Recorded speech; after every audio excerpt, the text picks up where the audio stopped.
Good afternoon. So this is the third webinar in our series, which is a 4-part series where we are discussing as to how to tune up your business engine for exponential growth. Today, we are going to talk more about how do we create leverage in the business through the systems and processes. And to talk more about this topic, let me welcome my fellow coach and today's speaker, Mr. Ratish Pandey. So with that, I hand it over to you, Coach Ratish. Thank you, Abhimanyu, so much, and welcome everybody.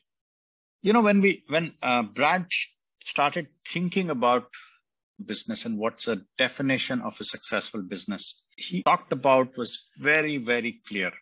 A commercial, profitable enterprise that works without you, Mr. Entrepreneur. And what that does is that actually gets you to start thinking that, hey, can the business work without me? And today's topic is all about helping you do that. In our Action Coach coaching model, we have very clearly 6 steps that we ensure massive results for the entrepreneur. Let's go over those 6 steps. The first one is mastery. The next one is niche.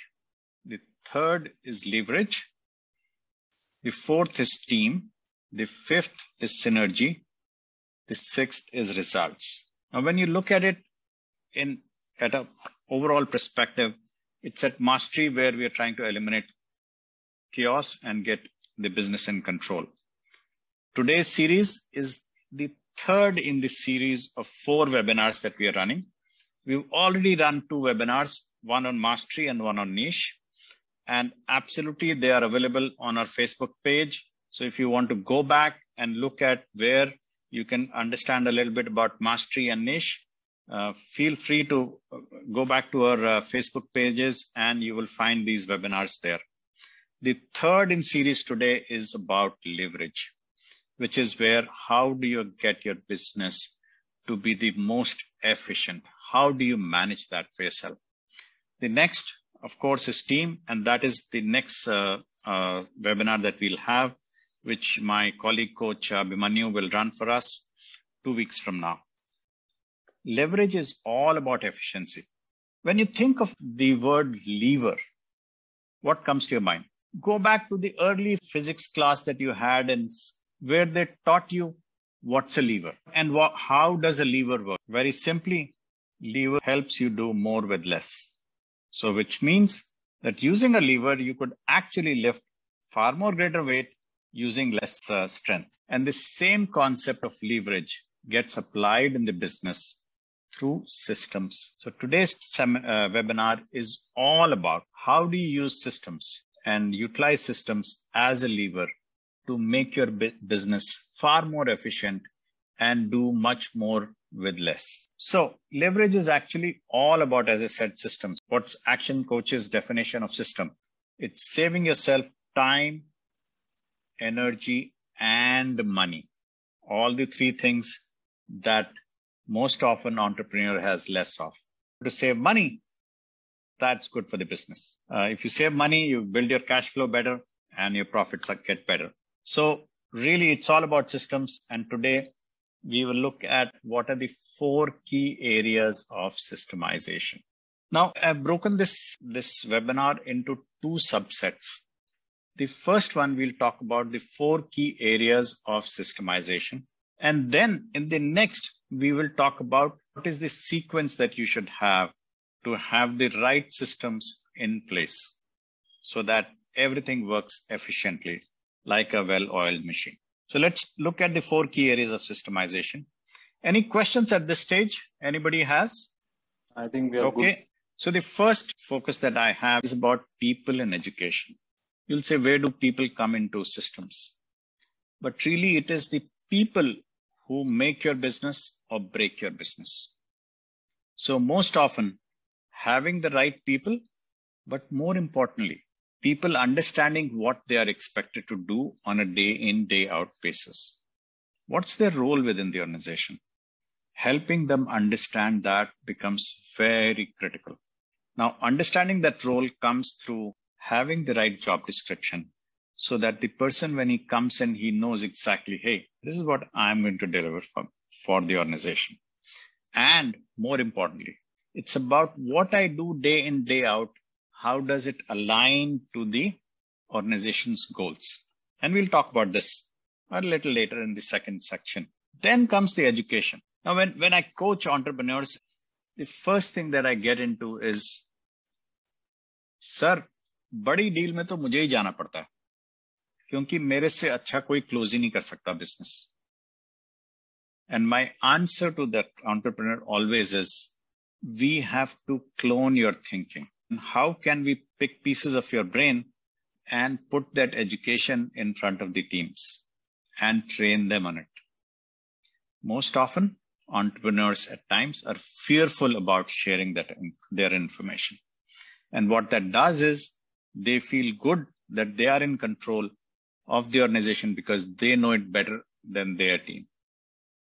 Entrepreneurs on this call, please share more, because the more you share, the better your organization will be. So focus on that as one key element. The next is delivery and distribution. Let me give a very simple example. And let me ask you a question.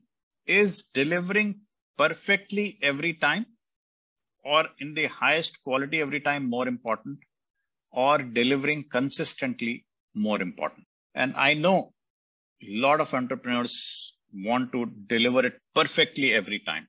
But what really succeeds for the organization is consistent delivery. And those consistent delivery norms can be put in place once you have the right systems in place. The simplest example I can give you is about McDonald's. When you go in and place an order for a burger in McDonald's, actually the burger is being made right in front of you. And if you observe, the burger actually is being made right there in front of you. And the beauty is that McDonald's today sells probably 1 billion burgers a day. But the beauty is that there's consistency in delivery.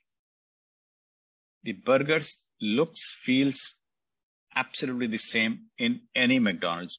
So what has McDonald's done? It has perfected the delivery and distribution model for the ingredients as well as the delivery of the burger to you, Mr. Customer, every time, time in, time out. And that is where the success comes. So McDonald's doesn't say and claim that they are the best burger in town, but they say, yes, they are the most consistent burger in town. Next is testing and measuring. You know, there's this management guru, Peter Drucker. He said very simply, you can't improve something unless until you measure it, which means that if today you need to improve anything in your business, the first thing you need to do is put those measurement tools in place. So it could be, how long does it take me to produce a certain product in my factory? And if I have to reduce that production time, first thing I need to do is I need to find out from the time that the raw materials come in my factory to the time that finished goods roll out, what is the time taken? And then the next step probably would be, let me look at various subworks that the raw materials get into. What are the time at each level? Then you start looking at how are you going to improve each of the subsets within the production cycle. That applies actually for any business, be it as simple as a retail business or a small grocer corner shop that you may have or you may see every day. Even that person needs to test and measure, which means first thing you need to do is measure what is happening. The grocer may measure what are the products that are moving fast. So therefore, how often do I need to order them so that I am not always stocked out? Simple things, but this is something that is important.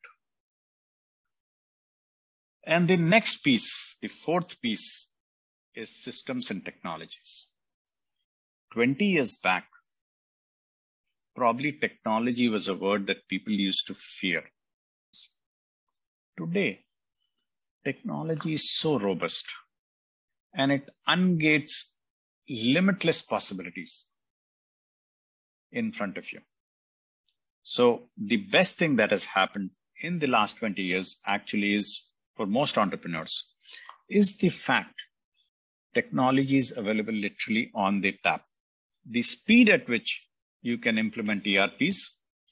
Today, if you look at small ERP solutions for your business, max 60 to 90 days an ERP is in place.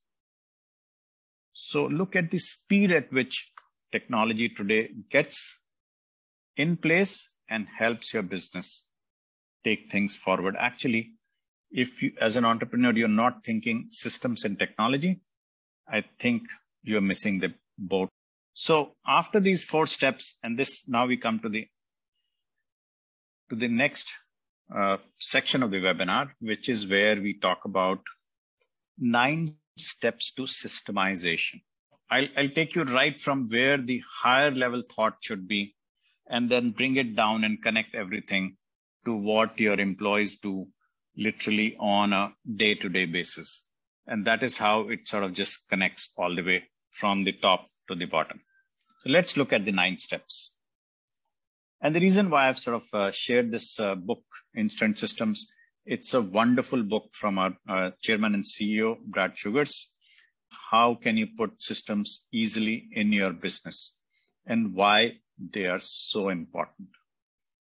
So let's look at these 9 steps. So the first is vision, then is mission, then is the culture, then is SMART goals, organization chart, positional contracts, KPIs, how-to systems, and then management systems.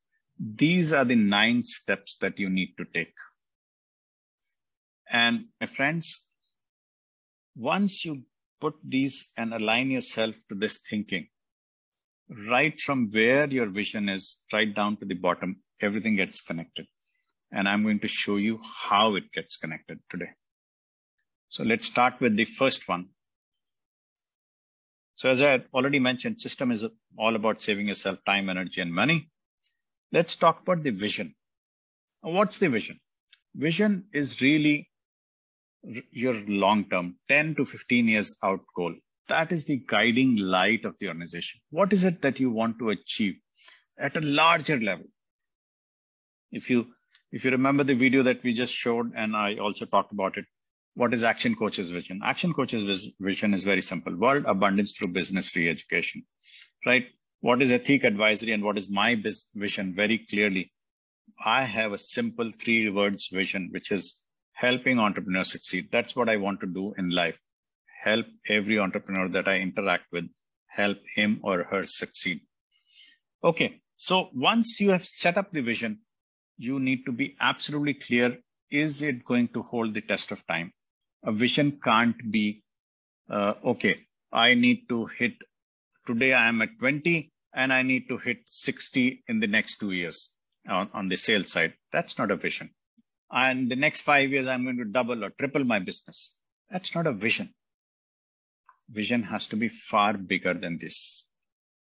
Then once you've put your vision in place, the next piece comes is your mission.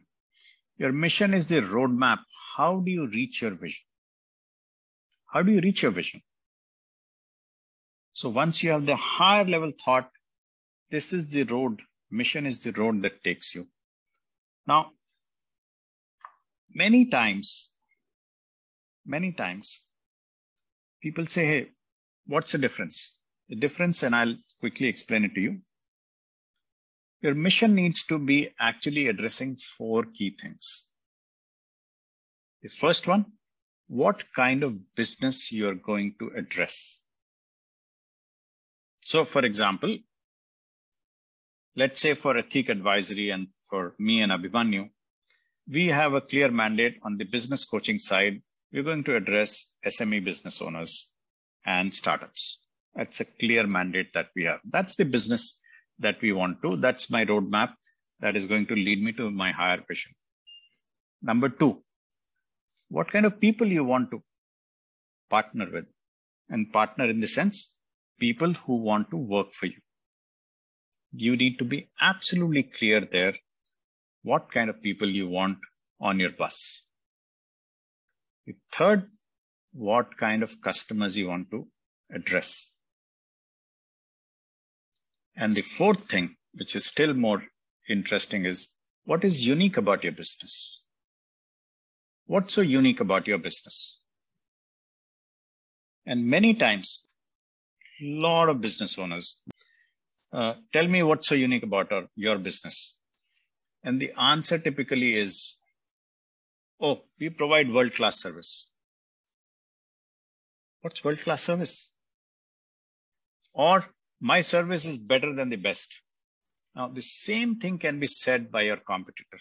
Number two is, have we measured our service standards? And have we measured from a customer perspective your competitor's service standards to tell you whether you're better or worse?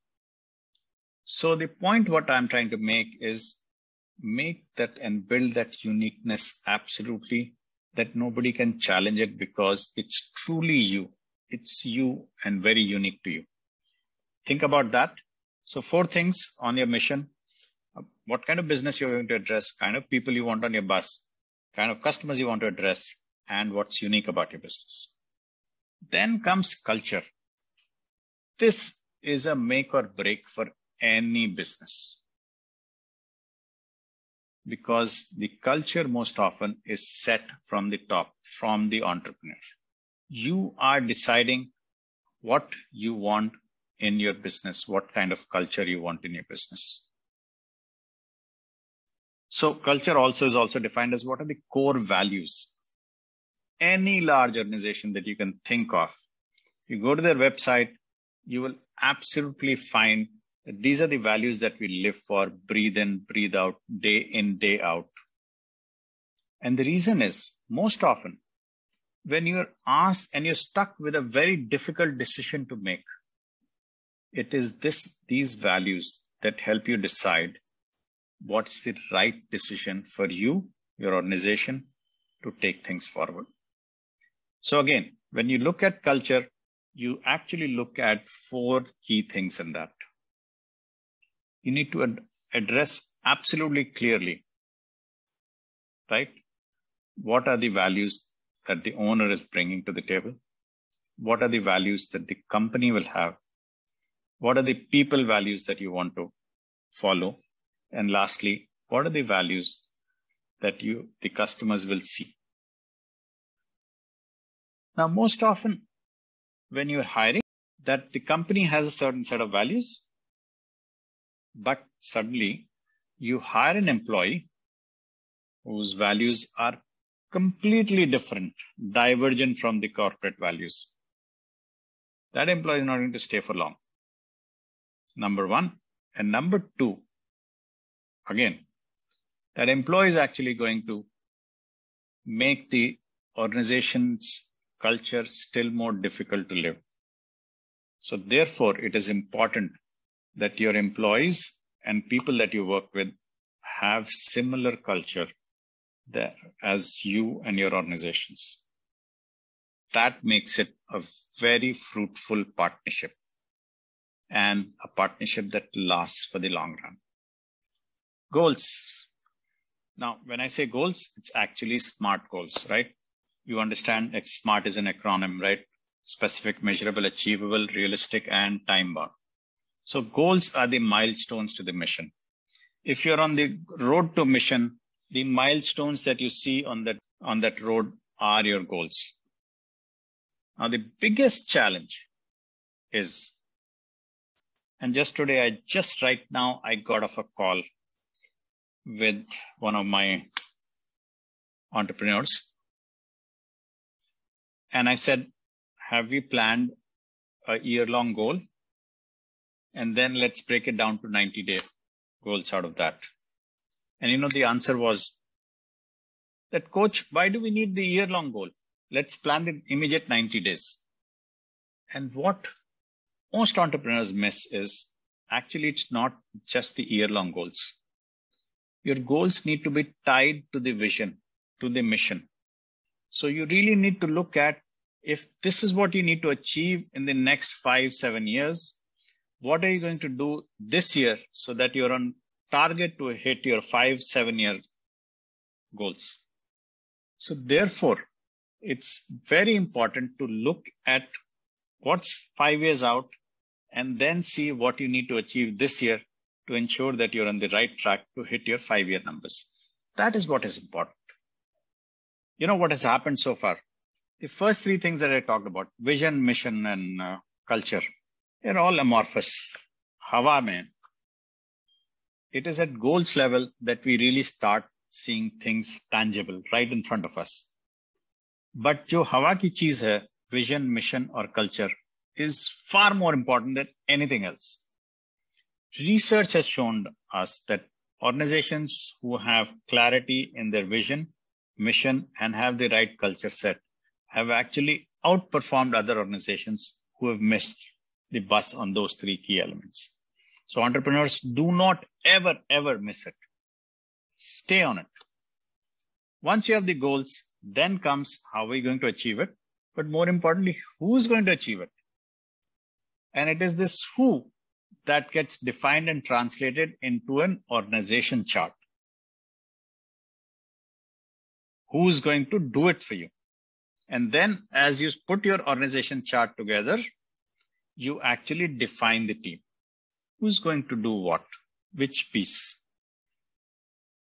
And once you have defined those pieces, once you've put those pieces together, this is where an employee knows, okay, in this organization chart, I'm right here, but this is how whatever I'm doing is going further up.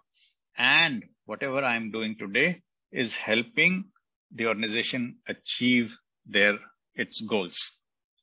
Then, once you have laid down the organization chart, the other important piece in the organization chart is you not only plan your organization chart as it is today, but you also plan a 5-year out organization chart.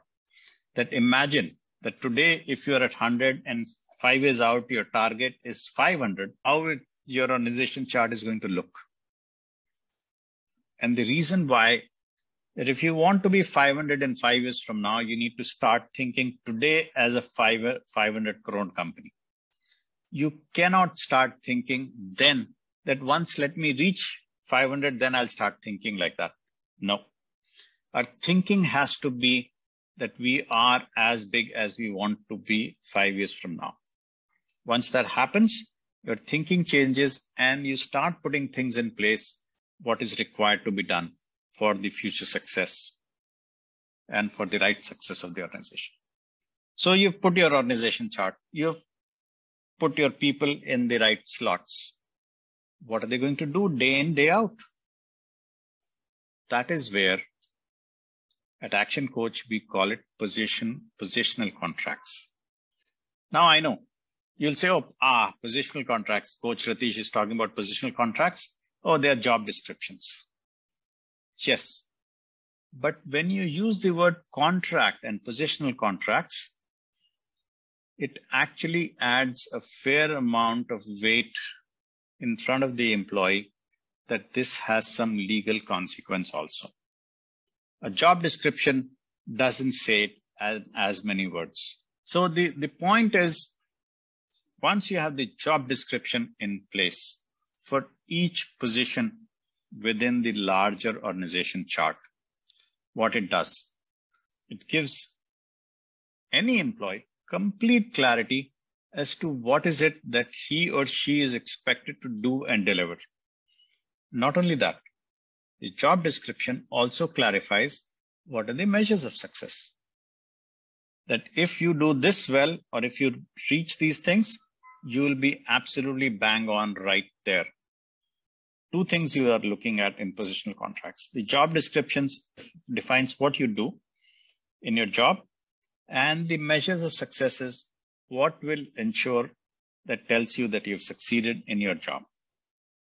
So just a quick revision, because these are 9 steps. So I thought I'll take a halt at these first 6 and quickly take you through. So we talked about the vision, larger, really higher level stuff of what is it that the organization wants to achieve. Number 2, the mission, the roadmap to the vision, the culture or the values, not only about yourself, your people that you want to, what culture people should have. and things like that. Then we bring it down from these amorphous stuff to the SMART goals that you should have, and then how the organization gets laid out under an organization chart to achieve those SMART goals. And then at each position, at each job, what is it the job description and measures for success would be. Now let's look at the next three key elements, which are actually, this is where the work gets done, and roll up your sleeves and say, yeah, I'm going to do it. So once you have the people ready with their job descriptions, you need to define KPIs. Now, what are KPIs? KPIs, as we call it, key performance indicators. Let's talk and understand a little bit more about these KPIs. So KPIs measure results. Let me give you a simple example. I'm a salesperson working in your organization. So what's the number one KPI that you will have? That, okay, Ratish Pandey, how much has he sold on a monthly basis? It's a standard KPI that every salesperson works for in his or her life, right? So those are the kind of norms that you put in, how you measure performance of any employee. As a rule, do not put more than 6 measures. Most human beings are extremely good chasing 3 to 4 or maximum 5 key results that you will put for them. Beyond that, they will try and miss 1 or 2 because the human mind cannot focus on everything. And I'll give you some other concepts. So KPIs could also be key predictive indicators. Now, what is that? Now, understand this. In the first, when we are looking at lagging indicators, for example, measure of sale is actually a lagging indicator of the result because the sale has been done and you are just reporting that, okay, salesperson 1, he has to hit 10 crores annual number. If he's done it, it's a lagging indicator because the work has already been done and it's a yes or a no. The key predictive indicator, so this is a leading indicator. That's a key difference. Most entrepreneurs and most smart business owners also focus on key predictive indicators. For example, and I'll give you a brilliant example. For last so many months, I've been chasing one large order, which is valued at 15 crores. And I hit that number. So what has happened? On the lagging indicator, I've hit and overperformed against the measures that you have laid out for me. But what did I do? Because I was so sure of that getting that large order, I actually did not look at new leads at all. I did not go after any new leads. And the leads in my case would be a predictive indicator. How many leads I'm working on? Because then I know that those leads convert into sales. So you understand the difference between predictive and performance. And there's also another key element that I would like to talk about, which is the third piece, which we call the key activity indicator.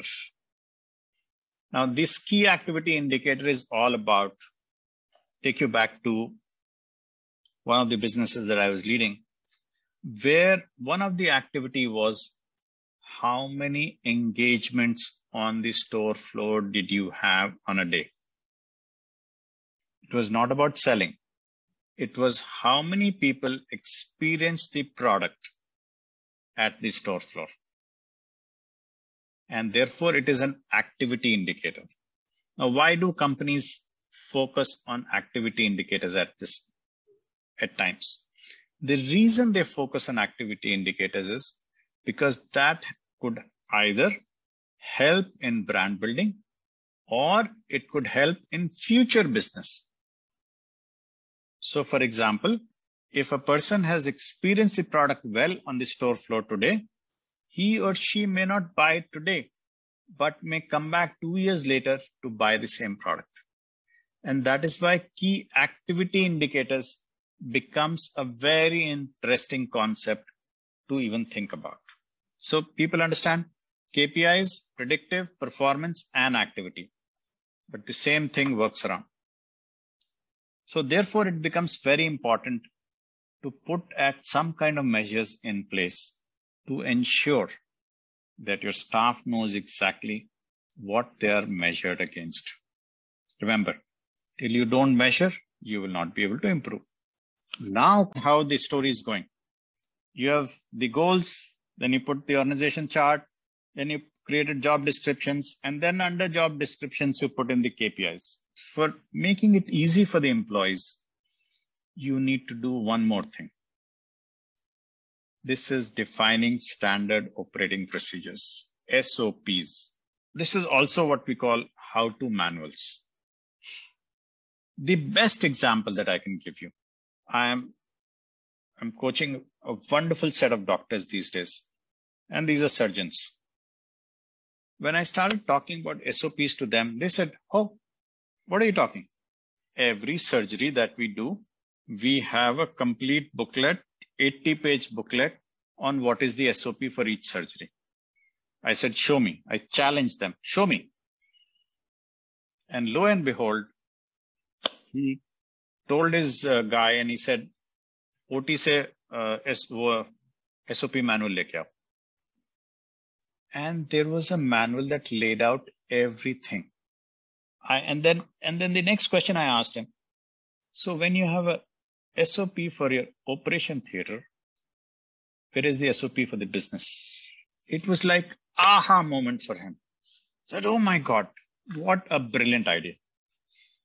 So the key is, how do you ensure that employees succeed? And more importantly, how do you ensure that you succeed?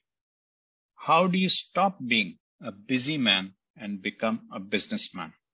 And that is where these systems and putting these SOPs and everything that you do does help you do one simple thing: systemize the routine and humanize the exception. Systemize the routine, humanize the exception. Everybody knows Pareto principle, right? 80-20. 80% of your business, Mr. Entrepreneur, is absolutely routine. You're repeating the same thing over and over again. So what is the best way to ensure that the same thing that you're doing over and over again is done right every time, whenever it is done? This is where how-to manuals come into play. How do you put them together? Let's take a quick look. Now, the first thing you need to do is put some flowcharts. When I talk to entrepreneurs, I ask them and they say, "Sir, sales बढ़ानी." Bahut acha, let's get going. I said, "Where's your sales flowchart?" Says, "Sir, sales flowchart? What is that?" So most often they have a sales process, but they don't have a sales flowchart.